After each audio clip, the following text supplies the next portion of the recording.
শেখ হাসিনা ভারতে পালিয়ে যাওয়ার পর থেকেই গা ঢাকা দিয়েছেন সাবেক সংসদ সদস্য ব্যারিস্টার সৈয়দ সাইদুল হক সুমন।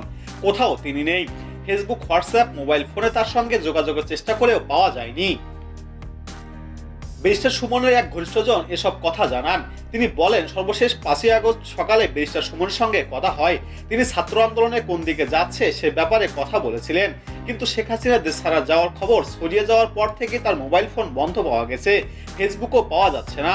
সুমনের চেম্বারে এক জুনিয়র জানান, গত 4 আগস্ট ব্যারিস্টার সুমনের সঙ্গে কথা হয়েছিল।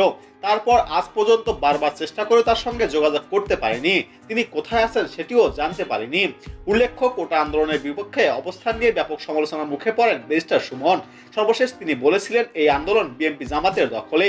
তারপর সুমনকে তুলোধুনো করেন নেটিজেনরা। এদিকে বিএনপির ভারপ্রাপ্ত চেয়ারপারসন তারেক রহমান অতি শীঘ্রই দেশে ফিরবেন বলে জানিয়েছেন মির্জা ফখরুল ইসলাম আলমগীর। রাতে গণমাধ্যমকে দেওয়া এক সাক্ষাৎকারে তিনি এ তথ্য জানান।